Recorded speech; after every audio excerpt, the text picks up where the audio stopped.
A billionaire drove to his late wife's house after 4 years of avoiding it, expecting dust and silence. But when he stepped inside, he found a black widow and her 2 daughters living there, cooking dinner, cleaning his piano, treating it like home. Rage flooded through him. He grabbed his phone to call the police, but what he discovered in an envelope 3 days later shattered everything he thought he knew about his wife, about grief, and about the life he was supposed to live. Before we continue, subscribe to this channel right now and drop a comment telling me, would you have the courage to expose the truth if it meant destroying everything? Because what happens next will make you question how far people will go to protect their secrets. Let me take you back to the moment this nightmare began. Calder Rowan's hands shook on the steering wheel. 3 hours ago, his assistant sent the property report. The old house, the one he hadn't touched in 4 years, showed utility usage. Someone was living there. He should have called the police. He didn't. Something stopped him. Something that felt like a memory trying to surface. The gravel road appeared exactly as he remembered. Too narrow. Too dark. Trees hung over it like they were protecting something. Then he saw the light. The porch light. The one that died the week after the funeral. The one he never replaced because replacing it felt like admitting she was gone. But it was on. Calder's chest tightened. He parked and sat there, engine running, staring at that impossible glow. A shadow moved past the window inside. Small. Child-sized. His door opened before he decided to open it. His feet touched gravel. The air smelled like pine and rain and something cooking. Cooking. In his dead house. The porch step creaked under his weight, the same creak that used to announce him coming home. He reached for the door and stopped. What if they had a weapon? What if this was a setup? What if he was about to ruin something fragile? His hand touched the knob. It turned. Unlocked. Warm air hit his face first, then the smell. Soup. Maybe stew. The hallway light was on. So was the kitchen light. The floors were swept. A woman stood by the stove, her back to him, rocking slightly. A baby slept against her shoulder. Beside the table stood a girl, maybe 7 years old, barefoot, watching him with eyes that didn't blink. She didn't scream, didn't run. She just tilted her head like she'd been expecting him. "You're here," the girl said quietly. Calder's mouth opened. Nothing came out. The woman turned.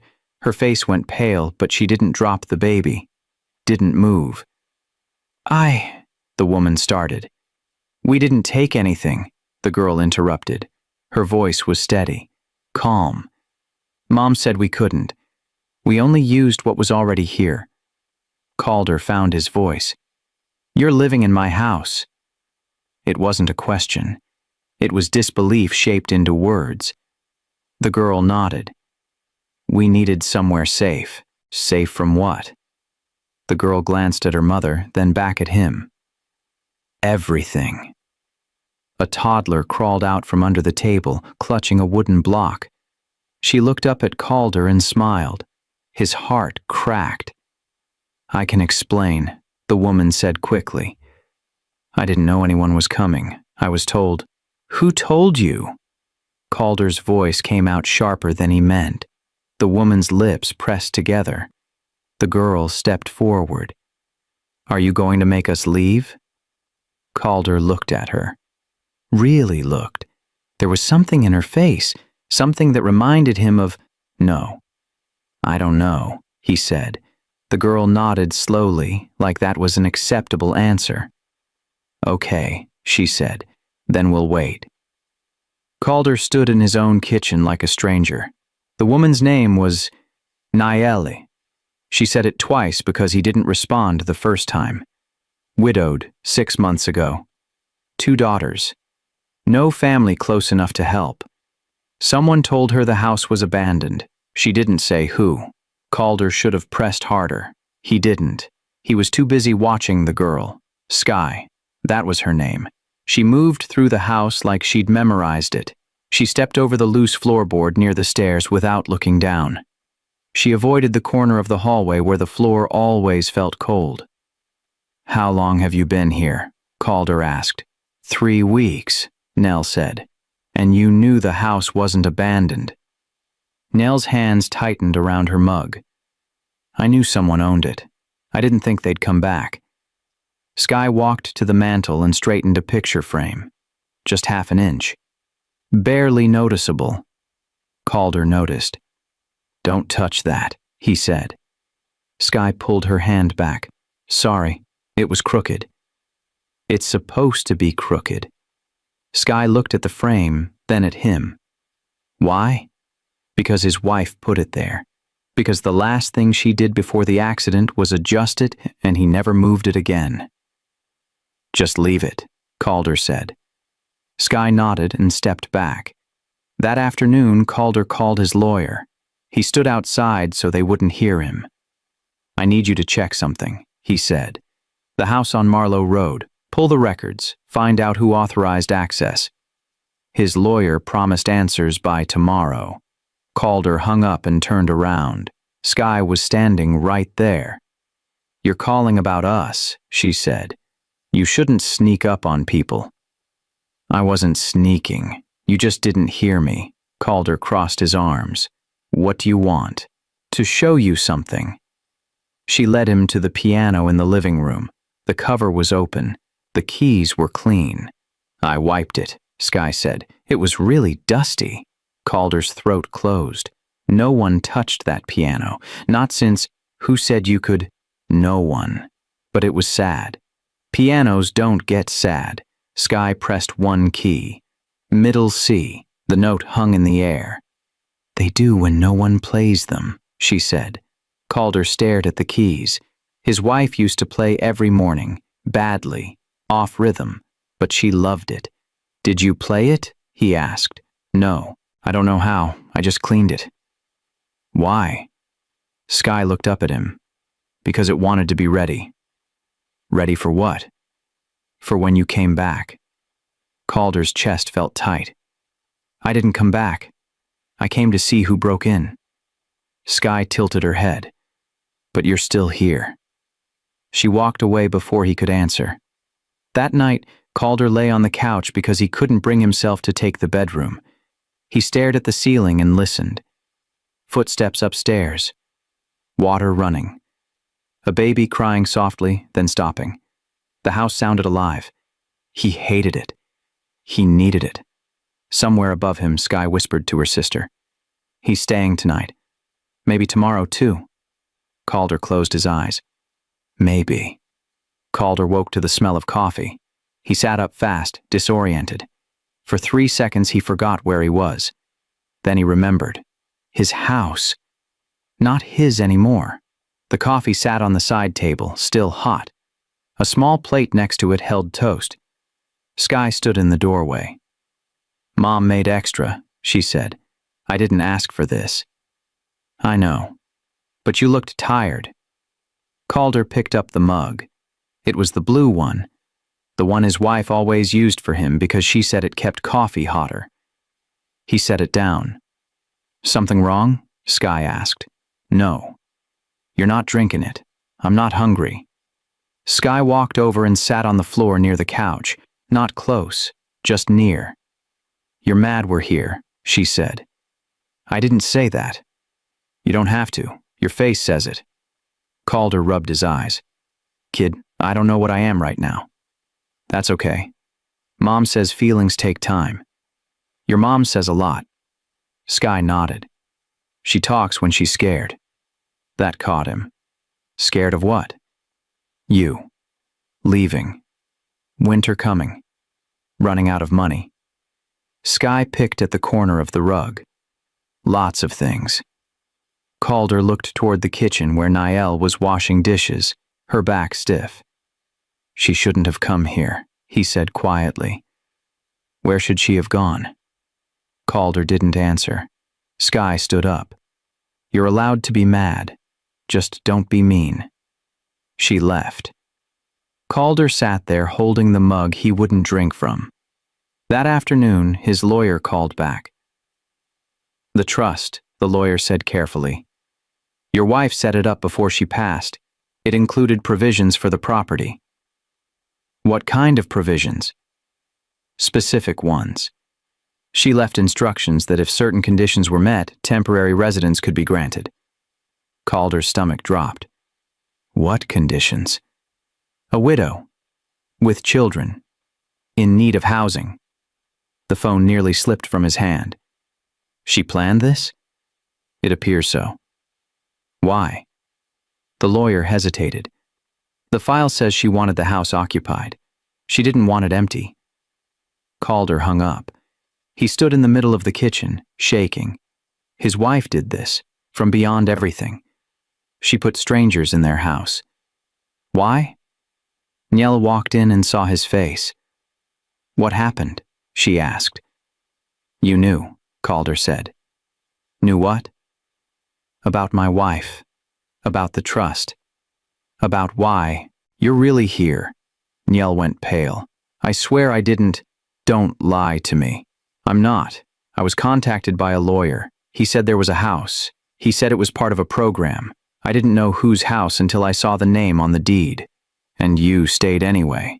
I had nowhere else to go." Calder's voice cracked. "She's been dead 4 years and she's still controlling my life." Niel's eyes filled. "I didn't know it would hurt you." "Everything hurts me." Skye appeared in the doorway. She looked between them. "Are we leaving?" she asked. Niel wiped her face. "I don't know." Skye turned to Calder. "Do you want us to?" Calder opened his mouth, closed it. "I don't know," he whispered. Skye nodded once. "Okay," she said. "Then we'll stay until you do." Calder didn't sleep that night. He sat in the study with the lights off, staring at nothing. The house creaked around him like it was settling into something new. Around 2 in the morning, the door opened.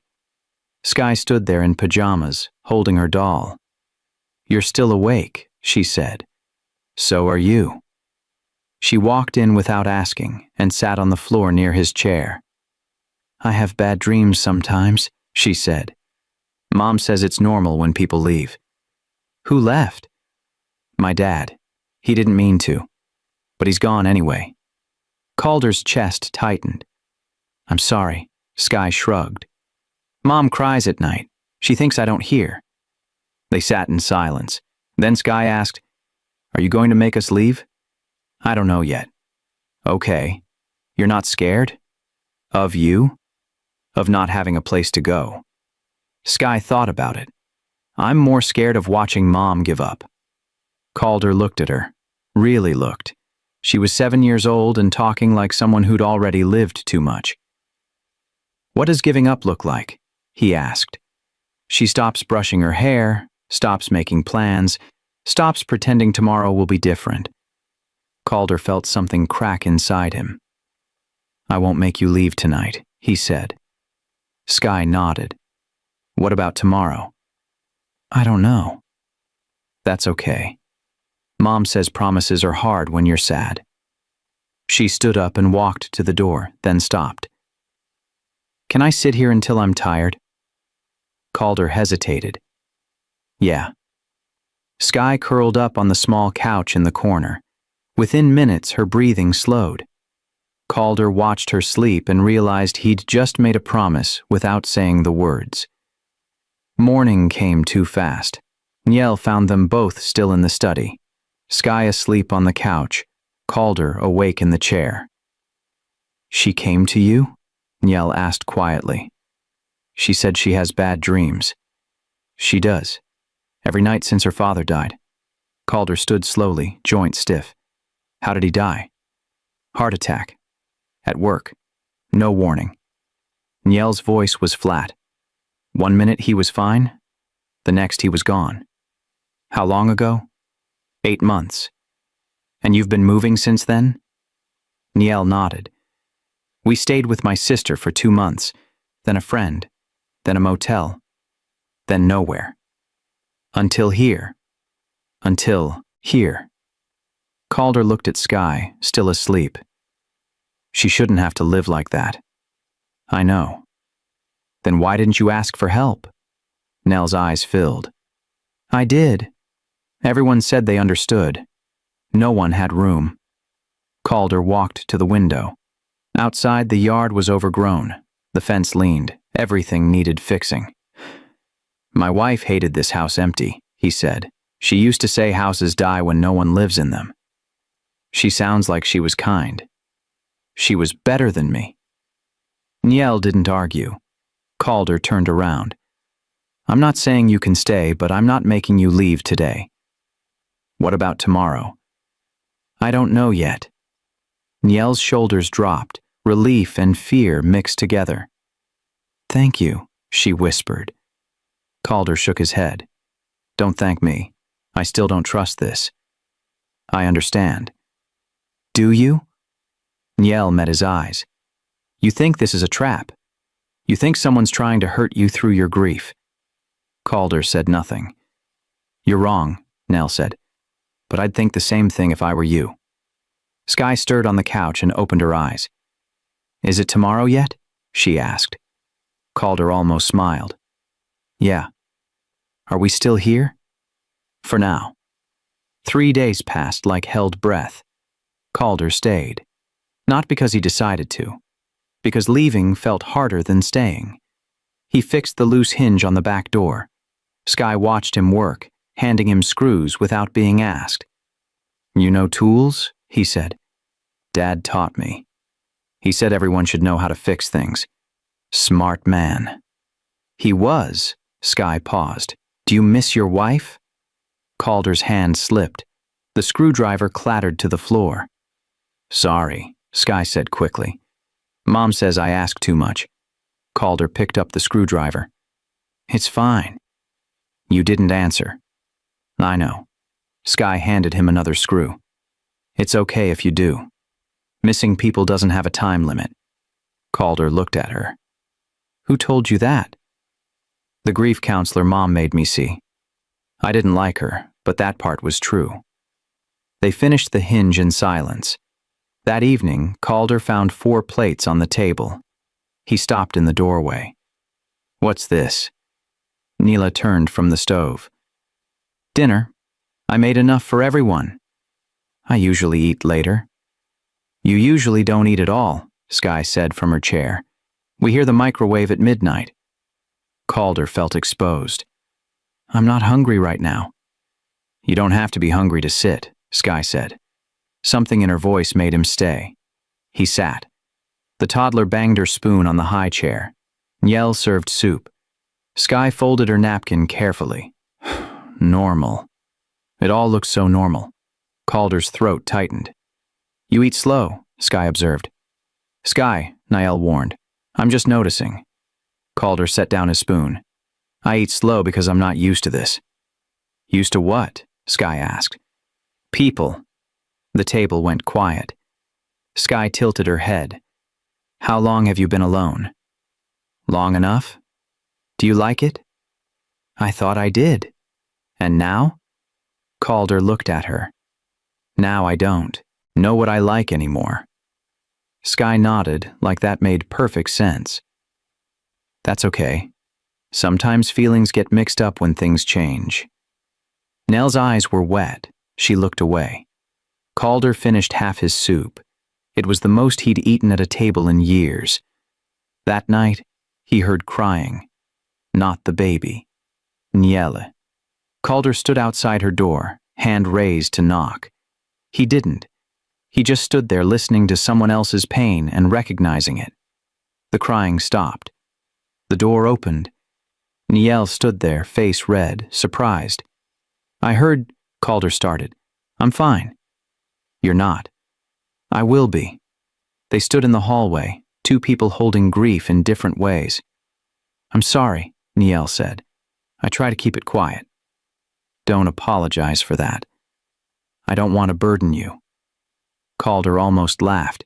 You think your pain is a burden? I've been walking around this house like a ghost for 4 years.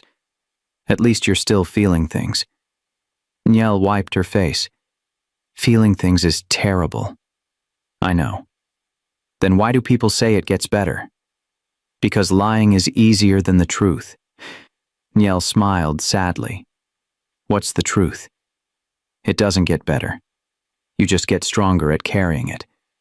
Silence settled between them. Thank you, Niel whispered. For what? For not pretending. Calder nodded and turned to leave. Calder? He stopped. The soup, Niel said. You ate it. That matters. He didn't respond. But later, alone in his room, he realized she was right. It did matter. Somewhere in the house, Skye whispered to her sister. He stayed for dinner. That's 3 times now. The baby cooed softly. I think he's forgetting how to leave. Calder woke to silence. Wrong silence. He sat up fast, listening. No baby sounds, no footsteps, no water running. He found Niel in the kitchen, standing motionless by the counter. 2 suitcases sat by the door. His stomach dropped. What's happening? He asked. Niel didn't turn around. We're leaving today. Why? Because it's time. Calder looked at the suitcases. They were packed tight, ready. Did something happen? No. Then why now? Niel finally faced him. Her eyes were clear, decided. Because I can feel you getting comfortable. And that's not fair. Fair to who? To you. To us. To everyone. She crossed her arms. This was always temporary. I let it go too long. I never said you had to leave. You never said we could stay. The words hit harder than anger. Skye appeared at the top of the stairs, holding her sister. She looked at the suitcases, then at Calder. We're going, she said quietly. Where? Calder asked. Niel's jaw tightened. I'll figure it out. You don't have a plan. I have enough for a week at a motel. After that, she stopped. After that, I'll find something. Calder felt panic rising. You can't just leave like this. Why not? It's what you've been waiting for. That's not true. Isn't it? Niel's voice cracked. You've been counting days, Calder, waiting for the moment you can take your house back. I'm just saving us both the pain. You don't know what I've been thinking. Then tell me. Calder opened his mouth. Nothing came. Skye walked down the stairs slowly. She set her sister on the floor and turned to Calder. Do you want us to leave? She asked. Simple question. Impossible answer. I don't know, Calder said. Skye's face didn't change. Then we have to go.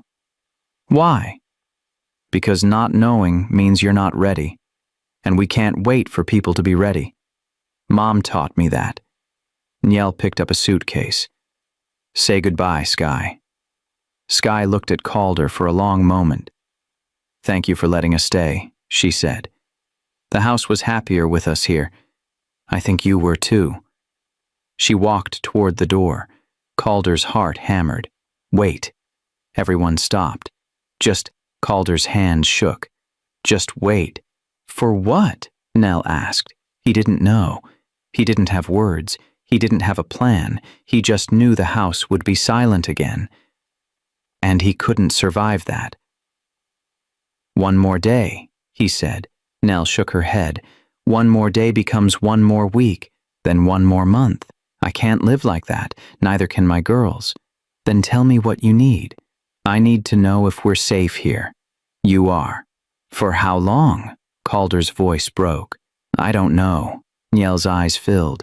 Then I have my answer. She opened the door. Cold air rushed in. Skye picked up her sister and walked toward it. Calder's mind raced. He thought about the empty rooms, the silent kitchen, the piano no one would clean, the grief that would come back thicker than before. He thought about his wife's voice in his head, laughing at him for being such a coward. Stay, he said. Niel stopped. What? Stay. Not for a day. Not for a week. Just, he exhaled hard. Just stay. You don't mean that. I do. You'll regret it tomorrow. Maybe. But I'll regret this more. Niel stood frozen in the doorway. Skye turned around. Do you promise? Promises are hard when you're sad. Calder said, repeating her words. But yeah, I promise. Sky studied his face like she was checking for cracks. Then she set down her sister and closed the door. The suitcases stayed by the door for 3 days. Nobody moved them. Calder pretended not to notice. Niall pretended they weren't there. Sky stared at them every time she walked past. On the 4th day, Calder carried them upstairs. He didn't say anything, just picked them up and brought them to Niall's room. When he came back down, Sky was waiting. You moved them, she said. Yeah. Does that mean we're staying? It means the door was getting blocked. Sky smiled a little. Okay, but they both knew what it meant. That afternoon, Calder found Sky sitting outside a closed door at the end of the hall, the door he never opened. What are you doing? He asked. Waiting? For what? Sky looked up at him. For you to go in. Calder's chest tightened. That's not your business. I know, but you stand here sometimes, at night. I hear you. He should have been angry. He just felt tired. I don't go in that room, he said. Why? Because it's hers. Your wife's? Yeah. Sky stood up. Can I ask you something? You're going to anyway. Do you think she'd want it locked? Calder's throat closed. I don't know what she'd want. Yes, you do. You're just scared you're wrong. She walked away before he could respond. That night, Calder stood outside the door again. His hand touched the knob. It turned easily. He didn't push. Behind him, someone cleared their throat. Niall stood in the hallway, holding the baby. Sorry, she said. I didn't mean to interrupt. You're not. They stood in awkward silence. Sky told me about this room, Niall said carefully. Of course she did. She's worried about you. She shouldn't be. She's 7. She worries about everyone. Calder let go of the knob. I haven't been in there since the funeral. Why not? Because once I go in, it's real. She's really gone. Niall shifted the baby to her other shoulder. She's already gone, Calder. I know that. Do you? His hands curled into fists. What do you want me to say? Nothing. I just think... Niall stopped. Never mind. No. Say it. I think you're punishing yourself, and I think that room is how you do it. Calder's voice went cold. You don't know anything about me. You're right, I don't. But I know what grief looks like when it's rotting someone from the inside. And you're an expert? I'm surviving it. That's more than you're doing. The words hung between them like a slap. Calder turned away. Get out of my hallway. It's not just your hallway anymore. Yes, it is. This is my house. Then why does it feel like hers? Calder spun around. Because everything is hers. The furniture, the dishes, the piano, the locked room, all of it. I'm just the one stuck living in it. Niall's eyes softened. Then opened the door. I can't. Why? Because if I do, I'll have to let her go. His voice cracked on the last word. Niall stepped closer. Letting go doesn't mean forgetting. How do you know? Because I do it every morning when I wake up and my husband isn't there. Calder's anger collapsed. He leaned against the wall and slid down until he was sitting on the floor. Niall sat beside him, the baby between them. I loved her so much, Calder whispered. I know. And I don't know how to stop. You don't have to stop. You just have to keep living anyway. They sat there until the baby fell asleep. Sky watched from her room, barely breathing. She whispered to the house, He's almost ready. The house creaked once. Agreeing. Calder started noticing things. Small things. The way Sky hummed while folding laundry. How Niall always made too much coffee, like she was expecting someone else. The toddler's laugh when she knocked over blocks. things that made the house feel full. He hated how much he needed it. One morning, he found Sky at the kitchen table with crayons spread everywhere. "What are you making?" he asked. "A map." He looked closer. It wasn't streets or buildings, it was feelings drawn as places. "This is the worried corner," Sky explained, pointing. "And this is where happy lives. And this—" She tapped a dark spot. "This is where people go when they can't find their way back." Calder sat down. "Where am I on this map?" Sky studied him seriously. Then she drew a small figure standing between two places. "Here," she said. "You're in the middle." "Of what?" "Leaving and staying." His chest tightened. "Which way am I going?" "I don't know yet. You keep moving back and forth." She added tiny footprints going both directions. "What if I don't choose?" Calder asked. "Then you stay stuck. And stuck isn't a place. It's just waiting." That afternoon, laughter came from the living room. Real laughter, the kind that filled spaces. Calder stood in the doorway watching Sky and the toddler play some made-up game involving pillows and a blanket fort.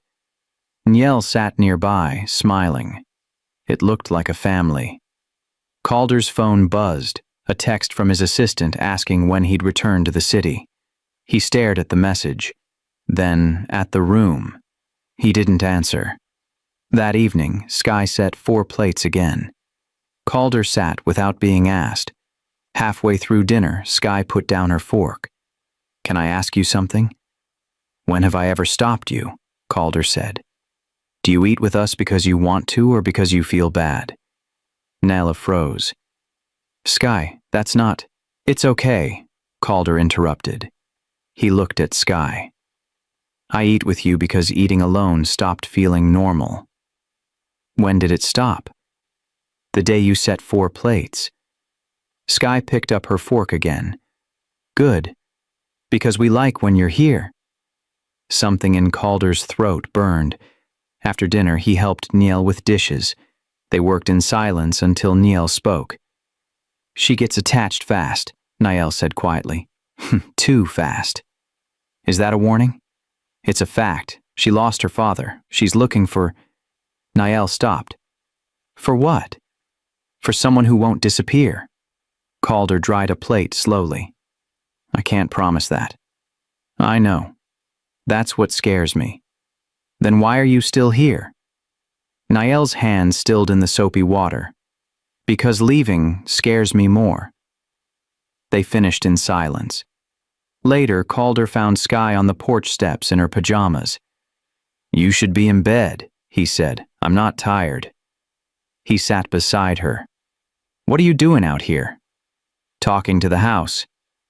"Houses don't talk back." "This one does. You just have to listen different." They sat quiet for a moment. Then Sky said, "Are you going to leave?"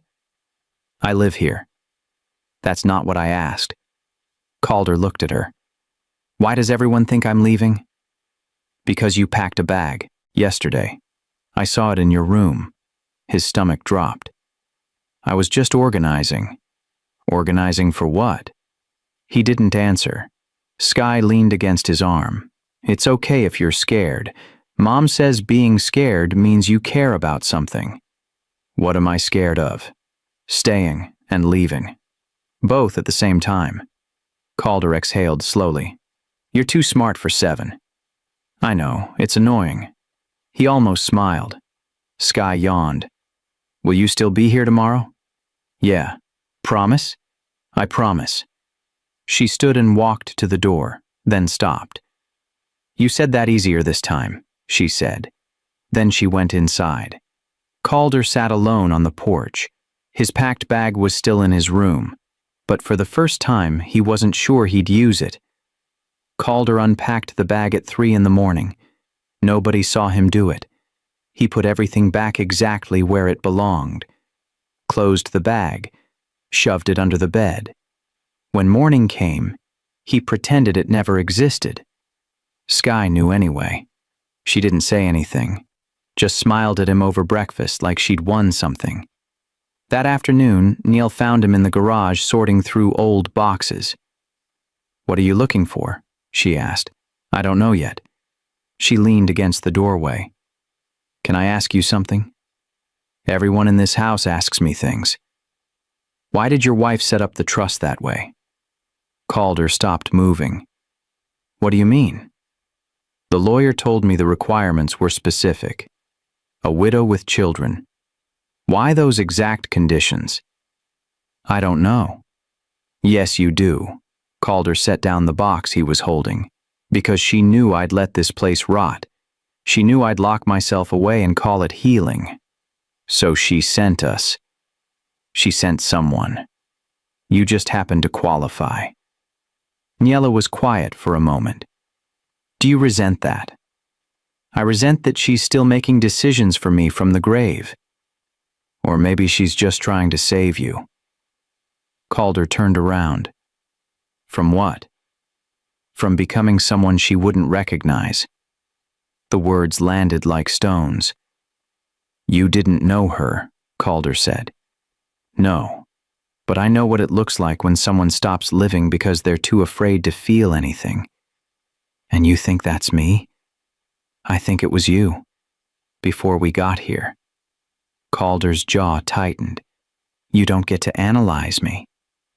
"I'm not analyzing. I'm observing." Niel crossed her arms. 3 weeks ago, you could barely look at us. Now you eat dinner at the table. You fixed the porch step. You unpacked your bag. How did you? Sky told me. She hears everything." Calder sat on an old crate. "I don't know what I'm doing." "Neither do I." "Then how are you so sure about everything?" "I'm not. I'm terrified every single day." Niel's voice shook. "I'm terrified you'll kick us out. Terrified my girls will get comfortable and I'll have to rip them away again. Terrified that—" She stopped. "That what?" Calder asked. "That I'm starting to feel safe here, and safety is dangerous when it's not yours." They looked at each other. "It could be yours," Calder said quietly. Niel's eyes filled. "Don't say that unless you mean it." "I'm trying to mean it." "Trying isn't enough. Not for them." "Then what is?" "Certainty. Commitment. Something I can build on." Calder stood. "I can't give you that yet." "Then I can't stay." "You're leaving again?" "No, but I'm not unpacking either." She walked away before he could respond. That night, Calder couldn't sleep. He went downstairs and found Niel sitting in the dark kitchen. "Can't sleep either?" he asked. She shook her head. He sat across from her. "I keep thinking about what you said." "Which part?" "About my wife trying to save me." "And? What if she's right? What if I can't do this without help?" Niel looked at him. "Then accept the help. It's not that simple." "Yes, it is. You just don't want it to be." Calder's hands trembled. "If I let you stay, really stay, and then I mess this up, those kids lose another person. And if you don't let us stay, they lose someone anyway. At least that way it's quick." "Quick doesn't mean painless." They sat in silence. Finally, Niel spoke. "What are you really afraid of?" Calder's voice cracked. "That I'll love them, and then lose them, and I can't survive that again." Niel reached across the table. She didn't touch him, just rested her hand close enough to his that he could feel the warmth. "Neither can I," she whispered. Sky woke with a fever 2 days later. Calder heard Niel moving frantically upstairs at 5 in the morning. He was up the stairs before he thought about it. "What's wrong?" Niel had Sky wrapped in a blanket, her face flushed red. "She's burning up. I don't know how high. The thermometer broke last week and I haven't—" "Get her coat," Calder said. "What?" "I'm driving you to the clinic, now." Niel's hands shook as she grabbed clothes. Calder took Sky from her arms. The child was barely conscious, mumbling something about the house being too warm. "I've got you," Calder said.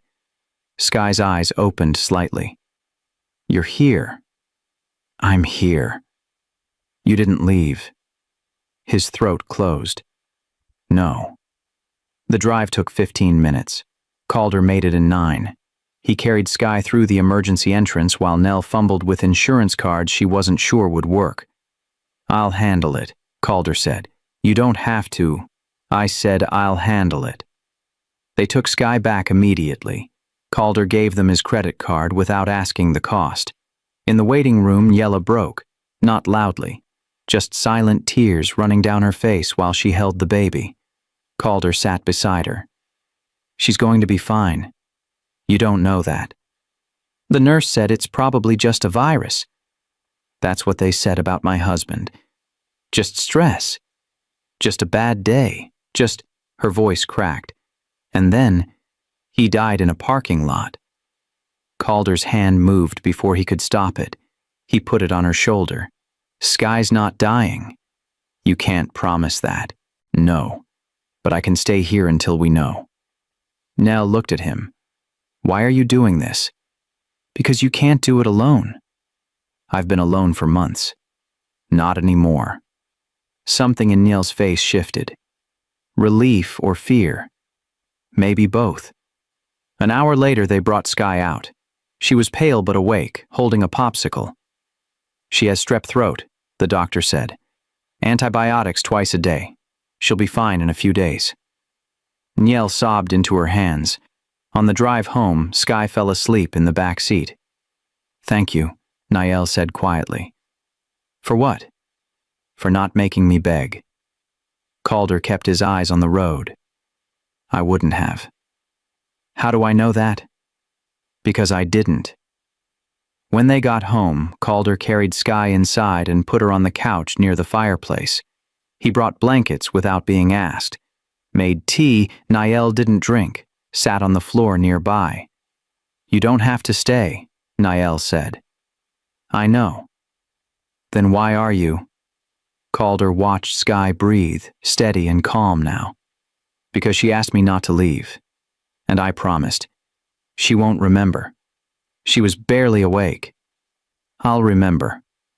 Hours passed. The fever broke around sunset.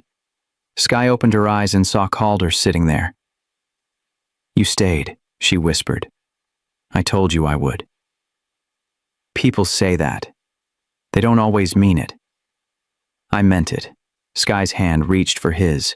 Her fingers were small and hot. Does this mean you're not leaving anymore? Calder's chest tightened. I'm not leaving. Not today or not ever. He should have said not today. Should have kept the escape route open. Not ever, he said. Sky smiled and closed her eyes again. Niel stood in the doorway, tears streaming down her face. Calder saw her but didn't move. He couldn't, because Sky was still holding his hand. And for the first time in 4 years, Calder wasn't counting the minutes until he could let go. Wait. Did you just feel that shift? Because that moment right there changed everything. If you're invested in this family now, hit subscribe so you don't miss the twist that's coming. And comment below. Do you think Calder should adopt these girls or is he moving too fast? I need to know what you're thinking right now. That night, the house felt different. Quieter, but not empty. Like something had finally settled into place. Sky slept through until morning. When she woke, Calder was still on the floor. You stayed all night, she said. Yeah. Your back's going to hurt. Probably, she smiled. Good, that means you care. The envelope arrived on a Tuesday, plain. White. No return address. Calder found it wedged under the front door when he went out for the mail. Something about it felt wrong immediately. He brought it inside and set it on the counter. Stared at it while coffee brewed. Sky walked in, saw the envelope and stopped. What's that? She asked. I don't know yet. Are you going to open it? Maybe. She tilted her head. It feels bad. How can an envelope feel bad? I don't know. It just does. Calder picked it up. The weight was wrong. Too light for bills, too heavy for junk mail. He opened it. Inside were documents, legal papers, and a printed transcript of a voicemail. His hands started shaking before he finished reading. "What is it?" Niall asked from the doorway. Calder looked up at her. "You were contacted before you came here." Niall went pale. "What?" "By a lawyer, about this house. About me." He held up the papers. "It's all here." "I can explain. You knew whose house this was before you arrived." Niall's mouth opened, closed. "Yes." The word dropped like a stone.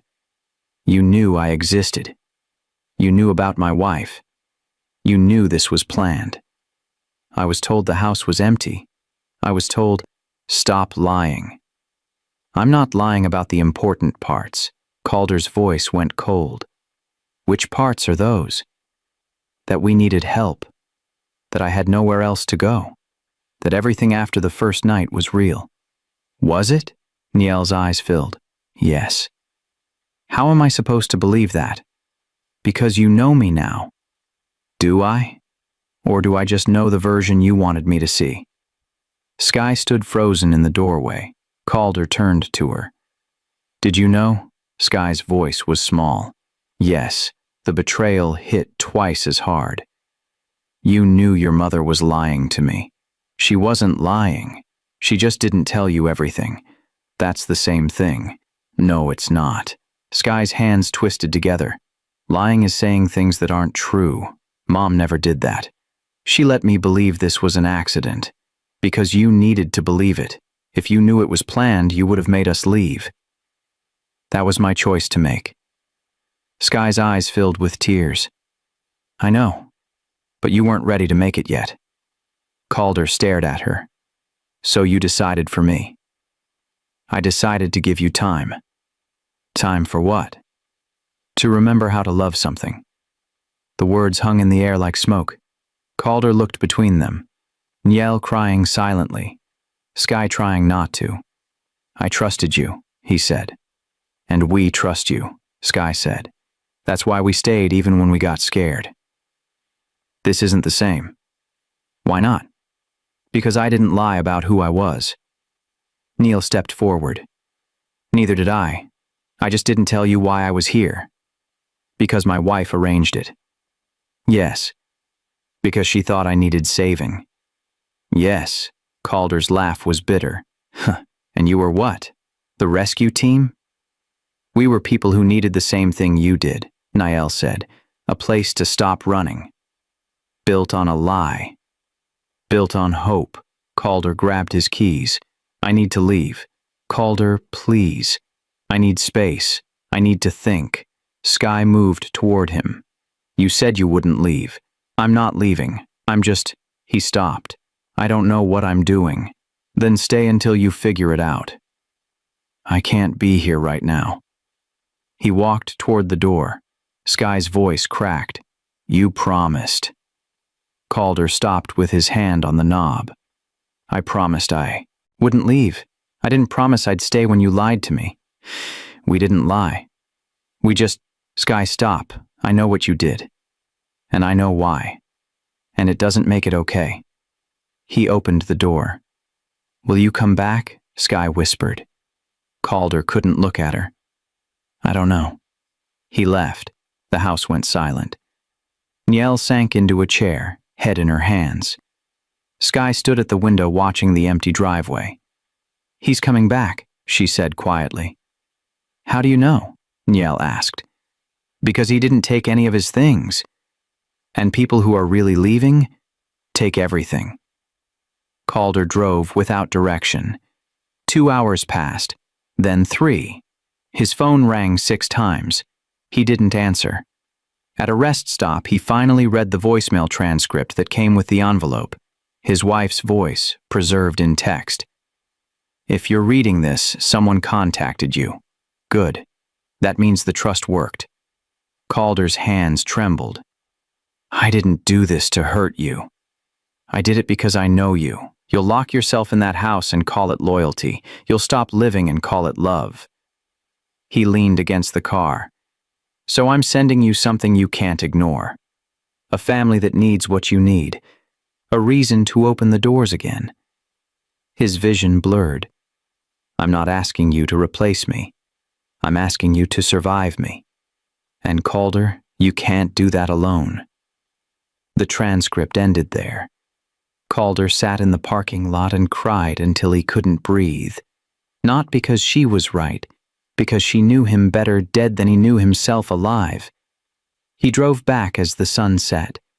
When he pulled up to the house, every light was on. Not welcoming. Waiting. He walked in slowly. Niel sat at the kitchen table, eyes red. The baby slept in her arms. Skye stood by the window. She turned when the door opened. You came back, she said. Calder nodded. Are you still mad? Yes. Okay. Skye walked closer. Can I say something? Go ahead. I'm sorry I didn't tell you. I knew it was wrong, but I was more scared of you leaving than of you being angry. Calder's throat tightened. That doesn't make it right. I know. You made choices for me, Skye. You and your mother both did. We didn't know what else to do. You could have been honest. Would you have listened? The question sat between them like a challenge. Calder exhaled. No, probably not. That's why we didn't tell you. Skye's voice shook. Because you weren't ready to hear it. You're barely ready now. He wanted to argue. He couldn't. Niel finally spoke. I'm sorry. For all of it. I should have told you the truth the first night. Why didn't you? Because I saw your face when you walked in. You looked like someone who'd lost everything, and I thought maybe... She stopped. Maybe what? Maybe we could help each other. By lying? By giving you time to see us as people, not as some plan your wife made. Calder sat down heavily. She recorded that voicemail years ago, before she got sick. What did it say? Niel asked. He pulled out his phone and played the audio file the lawyer sent. His wife's voice filled the kitchen. Warm. Alive. Laughing a little at the end. I love you, Calder. Even when you're being impossible. Especially then. So do me a favor and let these people stay. Let yourself feel something again. And if you can't do it for you, do it because I'm asking. The recording ended. Niel wiped her eyes. Skye stared at the phone. She sounds nice, Skye said quietly. She was. She loved you a lot. Yeah. Then she's right. You should let us stay. Calder looked at her. It's not that simple. Why not? Because I'm terrified. Of what? His voice cracked. Of caring about you. Of losing you. Of going through all of this again. Skye crossed the room and stood in front of him. You won't lose us, she said. You can't promise that. Yes, I can. Because we're not going anywhere unless you make us. Skye, we're staying. Even if you're mad, even if you don't trust us yet, we're staying until you believe we're real. Calder's face crumbled. I want to believe you. Then try. Niel stood up. We'll give you space. We'll earn your trust back, whatever it takes. How long will that take? As long as you need? Calder looked around the kitchen, at the drawings on the fridge, the dishes in the sink, the baby sleeping peacefully, his house, their home. I'm not okay with this yet, he said. That's fair, Niel replied, but I'm not making you leave. Okay, I just need time. Skye nodded. We have time, Calder stood. I'm going to bed. We'll talk more tomorrow. He walked toward the stairs, then stopped. Skye? Yeah? Your mom's right, about earning trust. But you already have some of it. How much? Enough to stay. Morning came quietly. Calder woke to the smell of coffee but didn't go downstairs right away. He lay there listening to the sounds below. Niel's soft voice, the baby babbling, Skye's careful footsteps. He'd almost lost this. almost walked away permanently. The thought made his chest tight. When he finally came down, Sky was at the table with her coloring. She looked up. Hi. Hi. Are you still mad? A little. Okay. She went back to coloring. Calder poured coffee and sat across from her. What are you drawing? The truth. He looked closer. It showed 2 houses. One dark, one bright. A figure stood between them. Which house is which? He asked. This one's where you were before. Sky pointed to the dark one. This one's where you are now. And the person in the middle? That's you, trying to decide. Calder stared at the drawing. What do you think I'll choose? I don't know, but I hope you pick the one with lights. Niel appeared with breakfast. She set a plate in front of him without speaking. Thank you, he said. She nodded and turned to leave. Nieli. She stopped. Sit down. She hesitated, then sat. They ate in awkward silence. The baby threw cereal on the floor. Sky hummed quietly. Finally, Calder spoke. I read the full trust document last night. Nell's fork stopped halfway to her mouth. My wife left conditions. Specific ones. You met every single requirement. I know. Widow. 2 children under 10. No family support. Financial instability. He looked at her. It's like she wrote it for you. Or for someone like me. How did the lawyer find you? Niel set down her fork. Through a widow support group. He contacted 5 of us. Said there was housing available through a private trust. No cost. Just temporary. And you didn't question it? Of course I did. But I was desperate. We were living in my car. Calder's stomach dropped. Your car? For 3 weeks, after the motel money ran out. Niel's voice shook. I would park behind grocery stores and let the girls sleep in the back. I couldn't afford anything else. Sky looked down at her plate. The lawyer said the house would be empty for at least 6 months, Nell continued. He said the owner rarely visited. He said it was better than leaving it vacant. He lied. About some things. Not all of them. Calder pushed his plate away. Did you know what my wife was trying to do? Not at first, but I figured it out. When? The day you came back after leaving. When you said you weren't ready, but you were trying to be. Nell met his eyes. That's when I knew she was trying to save both of us. From what? From giving up. The words landed heavy. Sky spoke quietly. Are you still going to make us leave? I haven't decided. Can I say something? Always. You're not deciding whether we can stay. You're deciding whether you can. Calder frowned. What does that mean? It means the house is yours.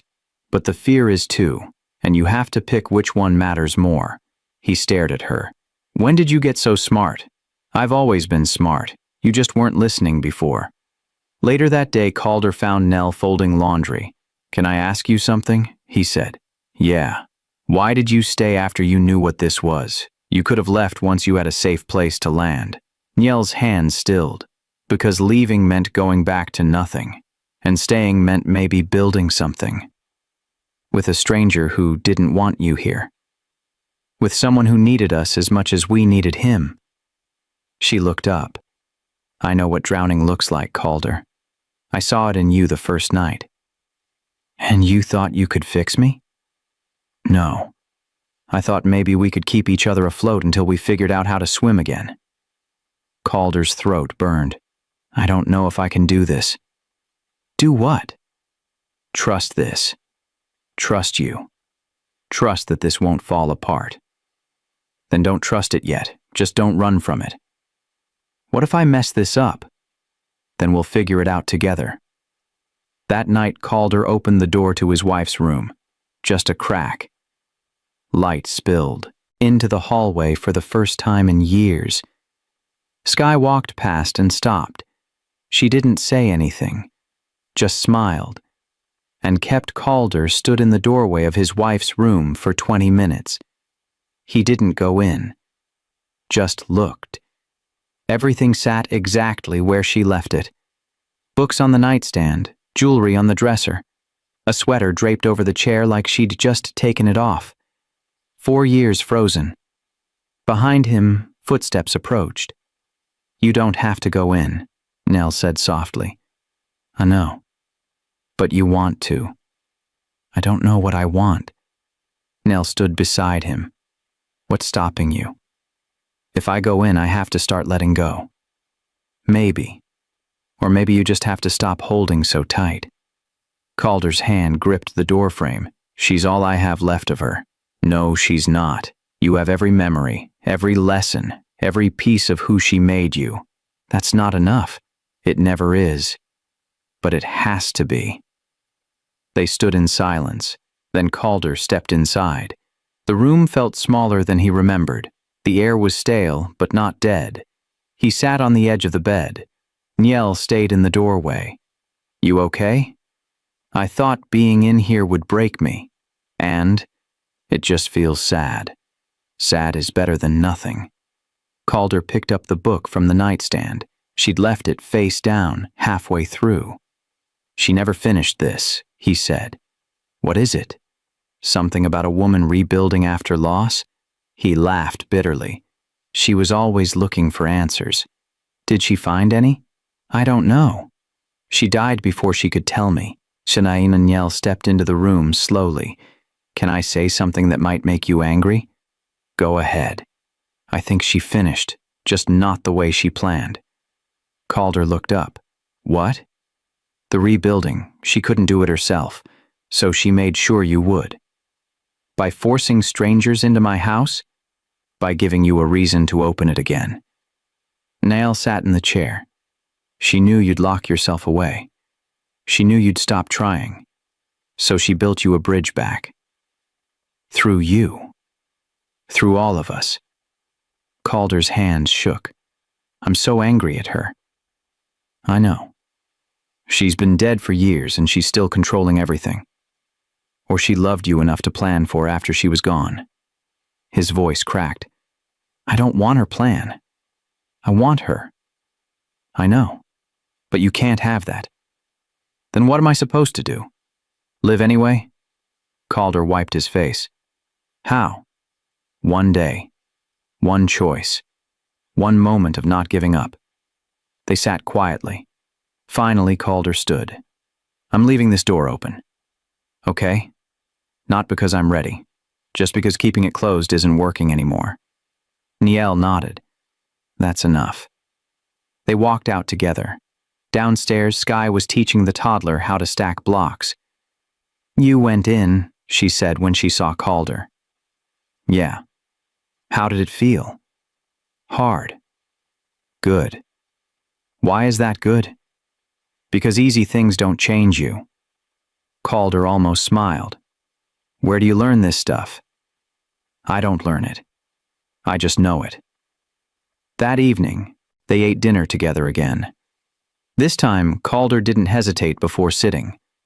Halfway through, Skye asked, "Are we still in trouble?"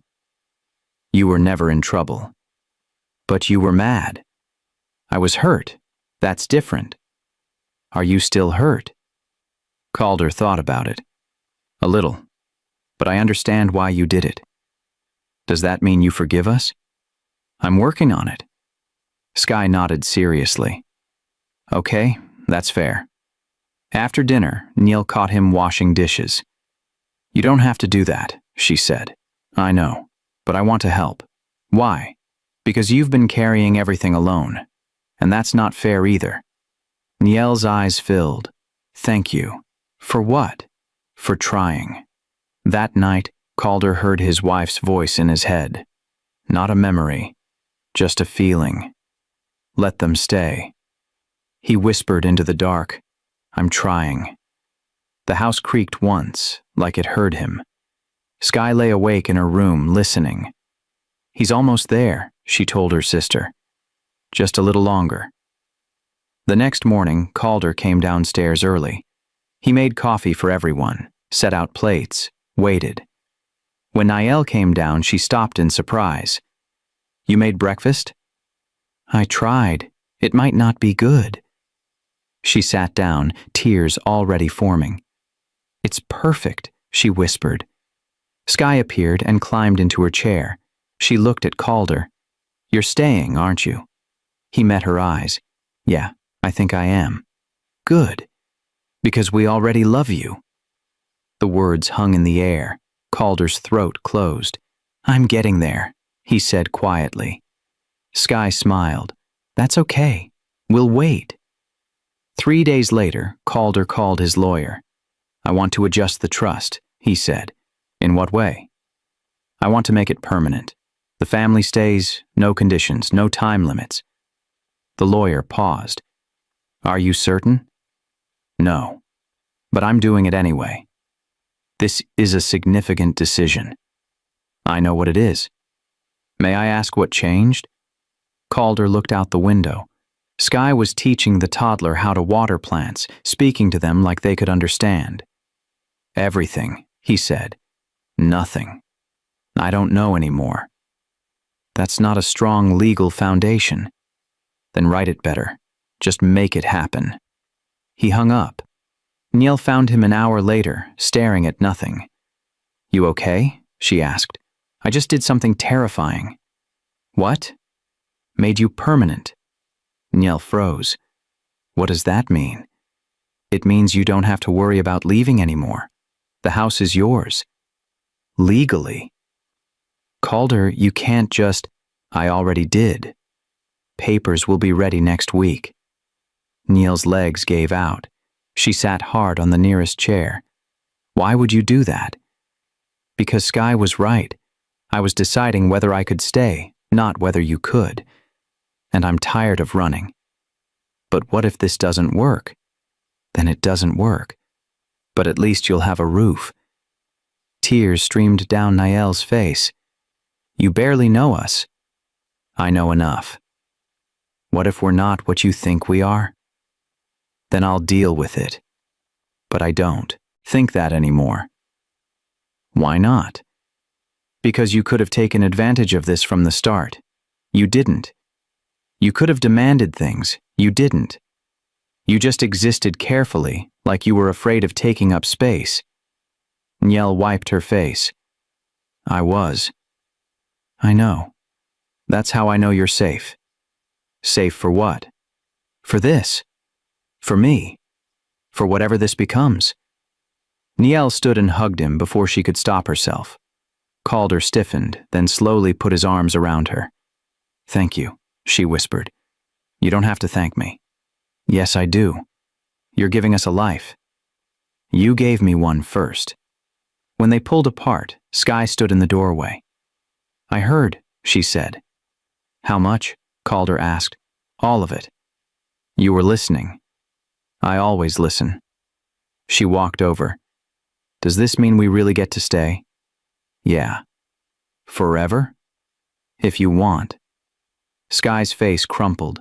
She launched herself at Calder, wrapping small arms around his waist. He held her, feeling her shake with silent crying. "I thought you were going to make us leave," she said into his shirt.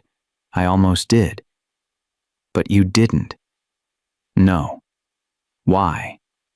"Because leaving you would hurt more than staying scared." Skye looked up at him. "Are you still scared?" "Terrified." "Me too." "Of what?" "That you'll change your mind." Calder knelt down to her level. "I might mess this up. I might not be good at this, but I'm not changing my mind." "Promise?" "I promise." Skye threw her arms around his neck. "That just made you emotional. You're not alone." Subscribe right now because what's coming next will test everything Calder just promised. And here's my question for you, in the comments. Would you have the courage to open your heart like this after losing everything? Tell me your honest answer below. Calder held her tight and realized he meant it, every word. That evening, something shifted. Dinner felt different, lighter. like everyone could finally breathe. The toddler threw food and nobody tensed. Sky laughed at something silly. Niel smiled without it looking painful. After the kids went to bed, Calder and Niel sat on the porch. "I can't believe you did that," she said. "Neither can I." "What made you decide?" Sky, watching her worry about tomorrow, about next week, about whether she'd lose another home. He leaned back. "I couldn't do that to her." "You barely know her." "I know her enough."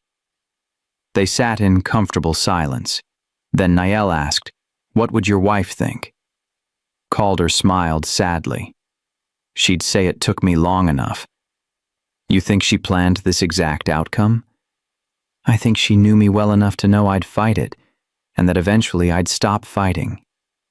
"Are you happy?" The question surprised him. "I don't know if I'd call it happy yet." "What would you call it?" "Less empty." Niel nodded. "That's a start." "Yeah, it is." Inside, Sky whispered to the house one more time. "He's ours now. We're his. We're staying." The house settled with a tick-each-team satisfied creak, like it had been waiting for this all along. The papers came on a Thursday. Calder signed them at the kitchen table while Niel watched, hands pressed to her mouth. "It's done," he said. Niel couldn't speak. She just nodded, tears falling freely. Sky climbed into the chair next to him. "Can I see?" Calder showed her the documents. "This says you live here now. Officially." "What does officially mean?" "It means no one can make you leave, not even me." Sky's eyes went wide. "Really? Really?" She traced the signatures with her finger. "So, we're safe?" "Yeah, you're safe." Sky threw her arms around him so hard he almost fell backward. "Thank you, thank you, thank you," she said into his shoulder. Calder held her, feeling the weight of what he'd just done settle over him. Not regret. Something else. Responsibility. Connection. Family. The word scared him, but not enough to take it back. That afternoon, Calder found himself in the garage again. This time he wasn't looking for his wife's things. He was making space. Niel appeared in the doorway. "What are you doing?" "Clearing room." "For what?" "The girls' bikes. Toys. Whatever they need." Niel stepped inside. "You don't have to do that." "I know, but they should have space that's theirs." Calder. He stopped and looked at her. "This is really happening, isn't it?" she said. "Yeah." "And you're okay with it?" He set down the box he was holding. "I'm not sure what okay feels like anymore, but this doesn't feel wrong."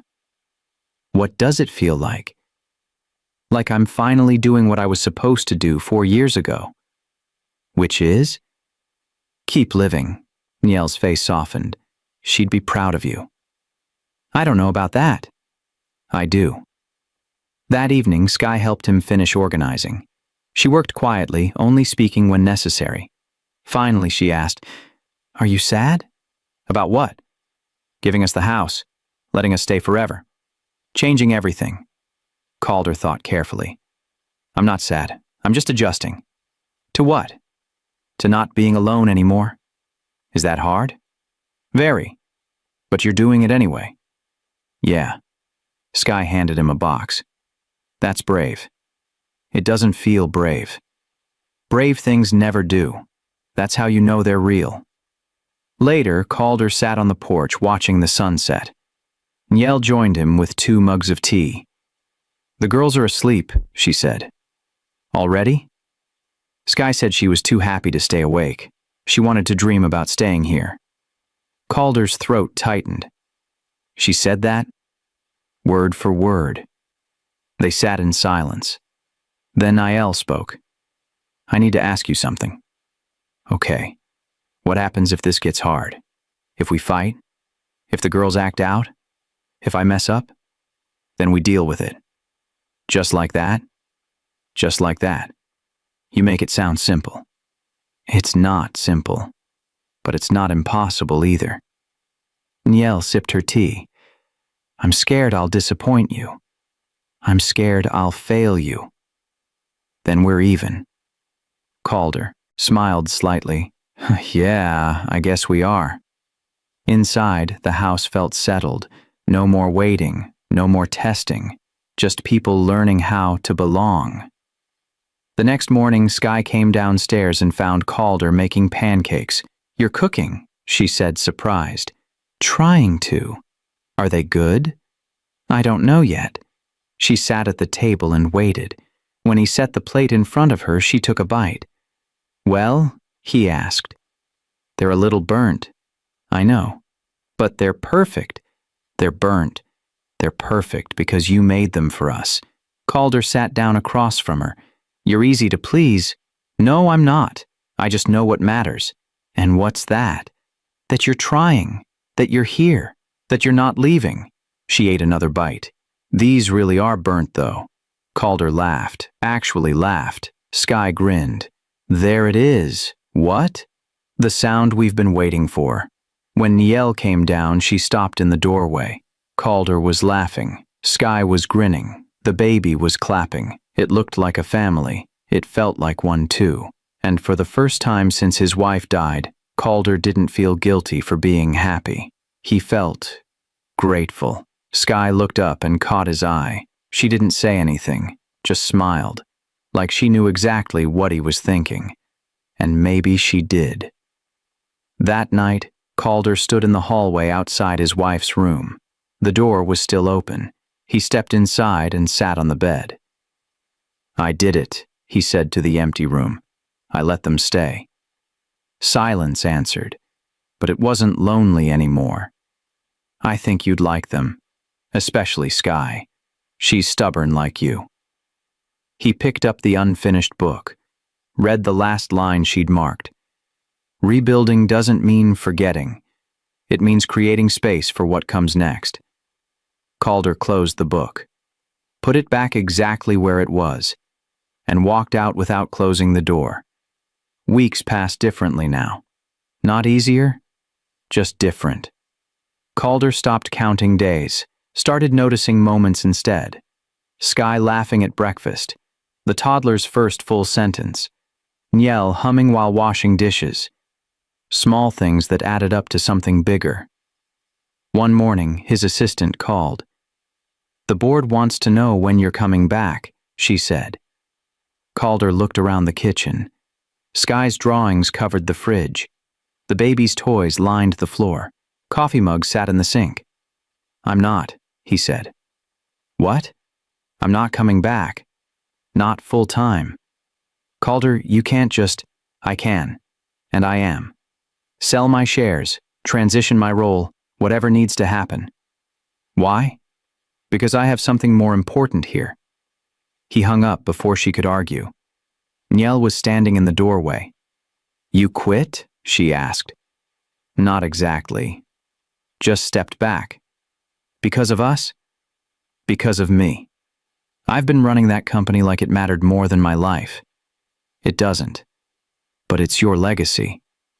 No, this is my legacy. He gestured around the house. This is what I'm supposed to be building. Niel's eyes filled. You're sure? I'm terrified. But yeah, I'm sure. That afternoon, Calder and Skye planted flowers in the front yard. Why are we doing this? Skye asked. Because the house needs color. The house doesn't care about color. Maybe not, but we do. Skye dug carefully, placing each bulb like it mattered. Can I ask you something? She said. Always. Do you still miss your wife? Calder's hand stilled. Every day. Does it hurt less now? No, I just carry it better. Because of us? Because of a lot of things, but yeah. You helped. Skye was quiet for a moment. I'm glad we came here. Me too. Even though we lied. You didn't lie. You just didn't tell me everything. Is that different? Sometimes. Are you still mad about it? Calder thought about it.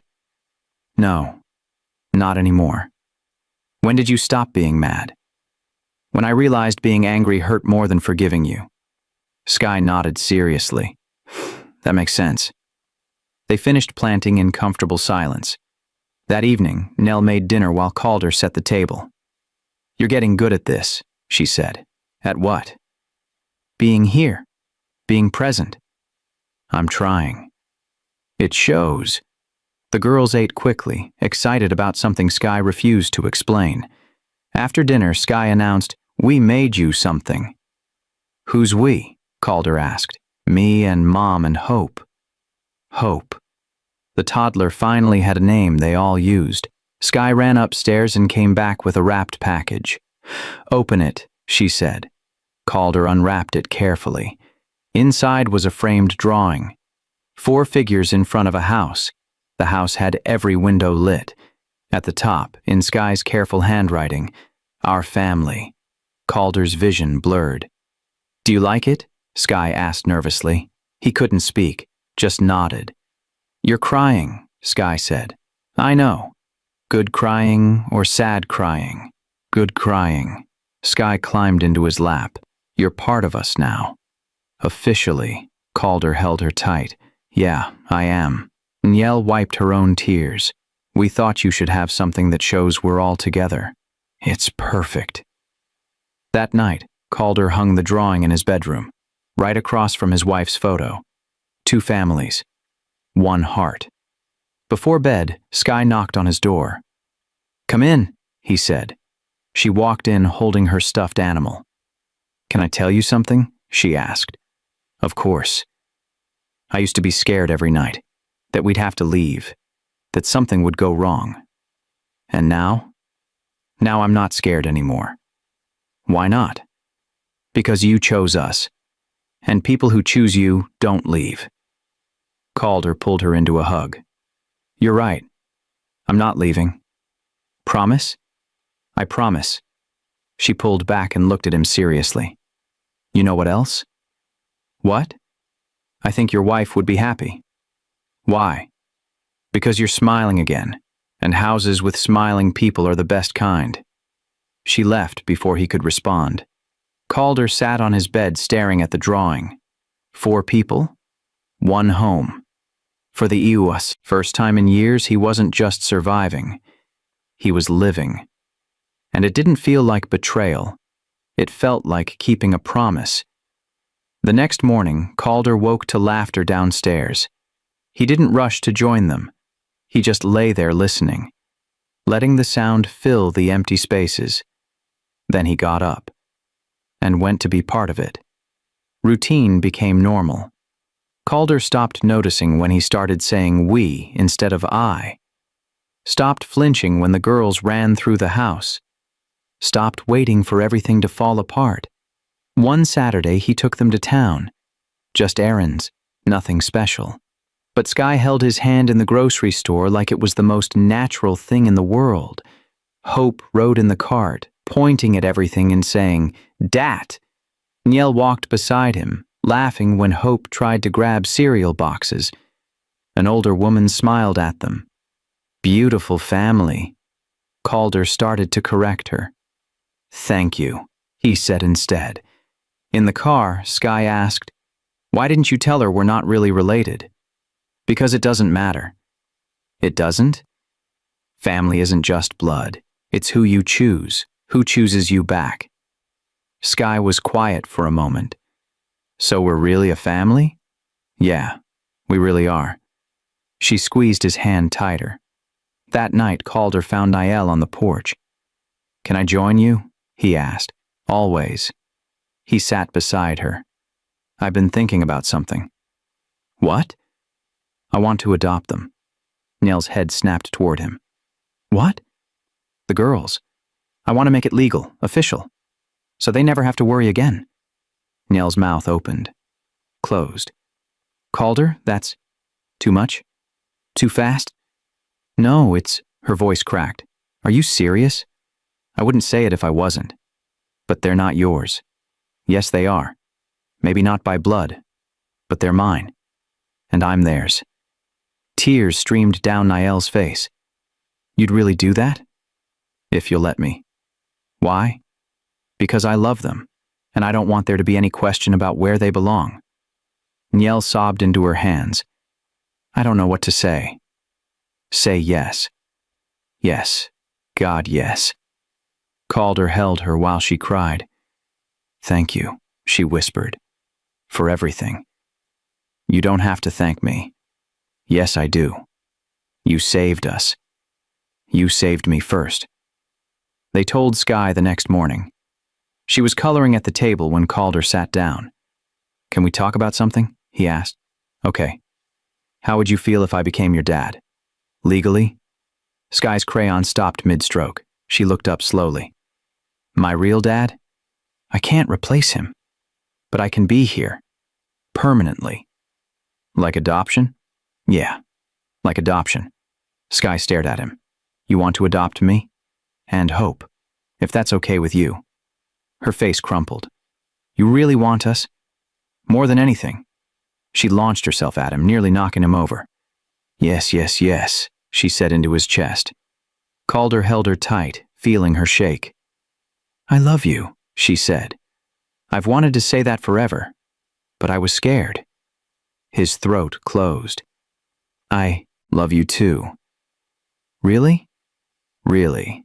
She pulled back, tears everywhere. Can I call you Dad? If you want. I want. She hugged him again. Dad, she whispered, testing it out. Calder's heart cracked open. Yeah, sweetheart, I'm here. The adoption process took months. Court dates, home visits, paperwork. Calder didn't care. He did it all without hesitation. On the day it became official, they stood in the courthouse. The judge signed the papers. Congratulations, she said. You're officially a family. The adoption is official, but this story isn't over yet. If you've been on this emotional journey from the beginning, smash that subscribe button because the final chapters will show you what it really means to choose family. Comment below and tell me, who's your favorite character so far? Calder, Skye, or Niall, and why? Let's celebrate this moment together in the comments. Skye squeezed Calder's hand so hard it hurt. Outside, they took pictures on the courthouse steps. Niall cried through all of them. Hope waved at strangers. Skye stood close to Calder, holding the adoption certificate like treasure. We're really yours now, she said. You were always mine. This just makes it official. That night, they celebrated with cake. Nothing fancy, just store-bought and imperfect. But Skye insisted on candles. What are we celebrating? Calder asked. Everything. Being together, being safe, being a family. They sang. Off-key and loud. Hope clapped and got frosting everywhere. After the girls went to bed, Niall found Calder cleaning up. You okay? She asked. I'm better than okay. You're crying.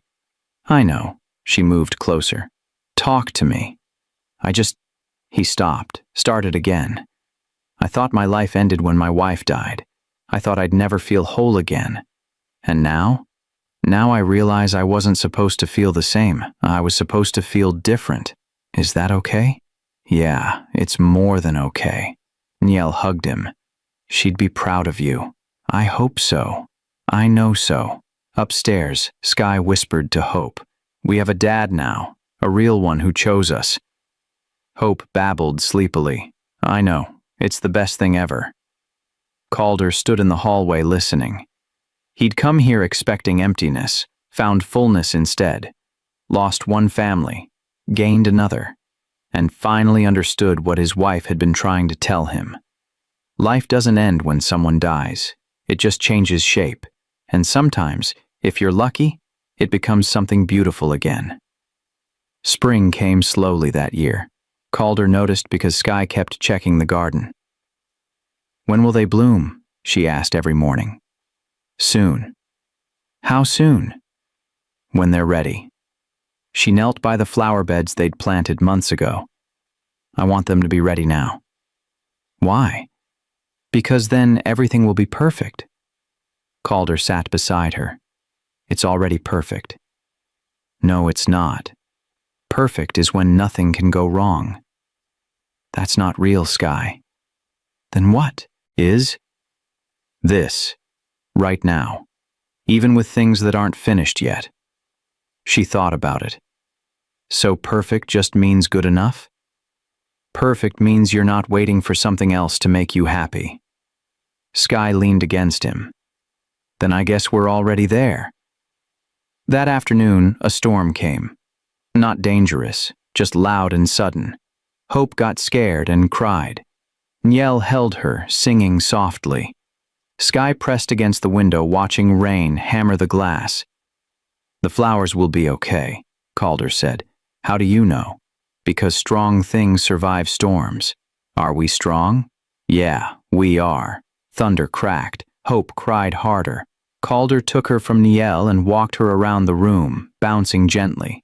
You're okay, he murmured. It's just noise. It can't hurt you. Hope's crying slowed. She pressed her face into his shoulder. Niel watched them, something unreadable in her expression. What? Calder asked. Nothing.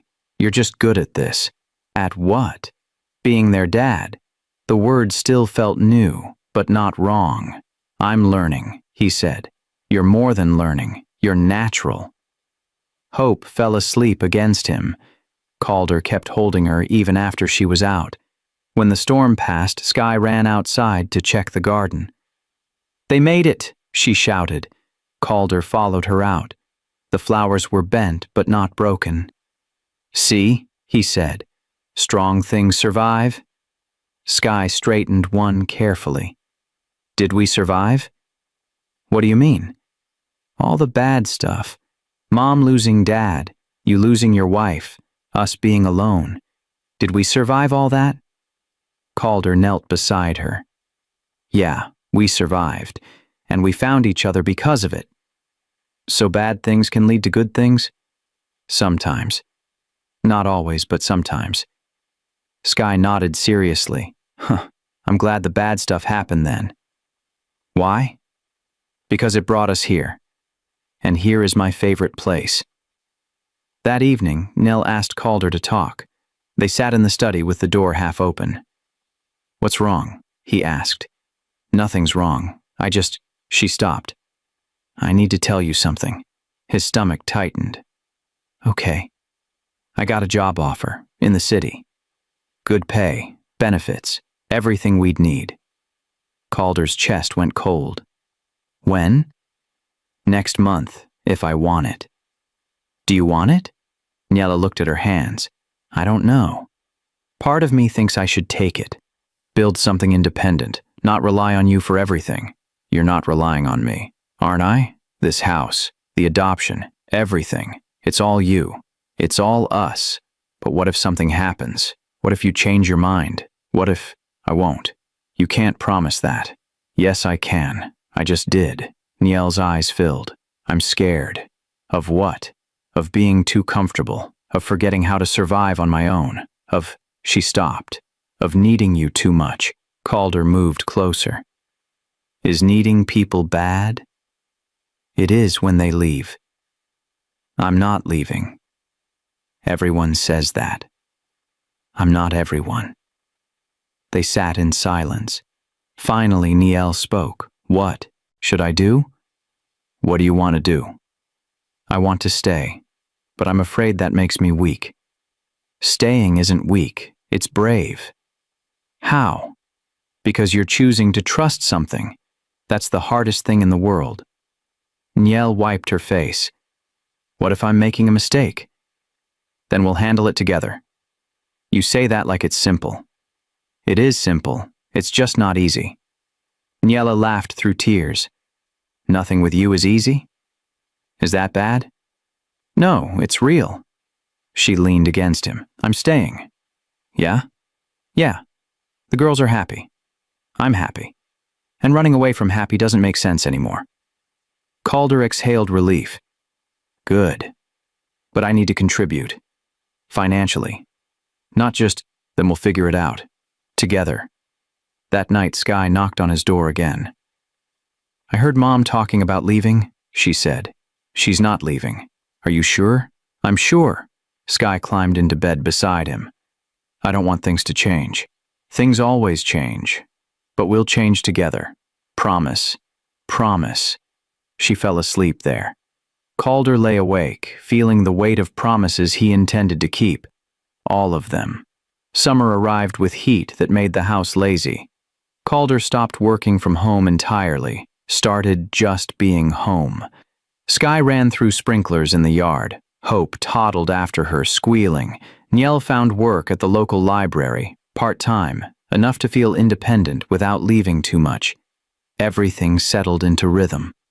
One morning, Calder found Sky at the piano. She had one finger on middle C, the same key she'd pressed months ago. Do you want to learn? He asked. She looked up. You know how to play?